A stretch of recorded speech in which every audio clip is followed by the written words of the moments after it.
million-dollar question, when is the brain adult? Well, as I said, there are a lot of people asking this question, both nationally, internationally, in my lab.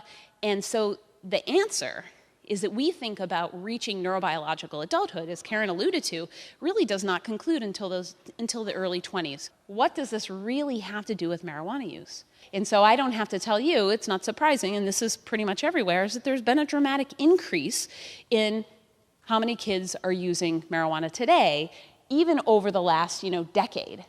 And so the fact that it's increasing kind of reflects a couple things. One is that, there's really a mixed message about whether marijuana is harmful or it's organic or, it's always been around, or parents may have used it when they were young and we turned out okay.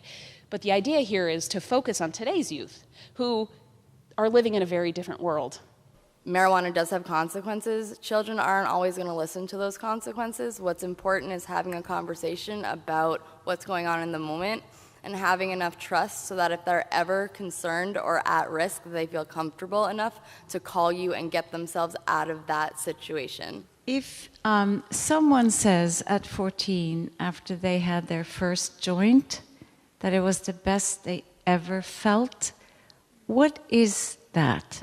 What are components of that statement? So one of the questions that we have also is that, why are kids so looking to alter their consciousness in a way that kind of gets to the point that you're making? So there is a part of the brain, there's the dopamine system, that's the neurotransmitter that kind of gets passed along as we experience something rewarding. And once our body feels it, so marijuana can release dopamine in the brain.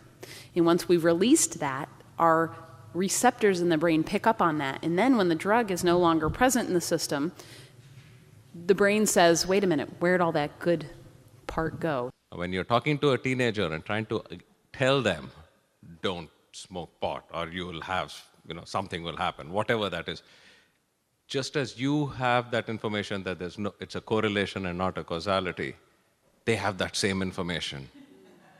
So how do you deal with that? Because they'll just turn right around and say, no, it's not been proven. But if there's a greater likelihood that someone won't do as well in school, a greater likelihood that they will make worse decisions, a greater likelihood of depression or anxiety, I think that's still relevant, because there are a whole host of things that we don't even know that are occurring in our body or brains that may be related, that maybe we'll figure out or not.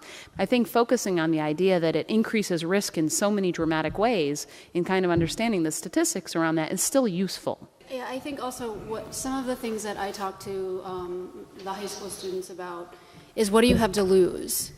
So they're not necessarily going to look at the science. Some of them are. Some of them spew the scientific facts to me and my head spins and I'm like, wow. And then others don't care. And I think that more often they don't necessarily care, or they don't want to hear it because I'm their therapist, you're their parent. They don't want me to give them facts. So what do you have to lose? You're driving in the car. Your car smells like marijuana. You get pulled over.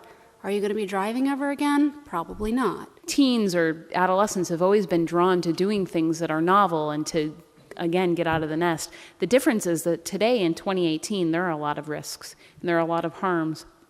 And some of those things include substances.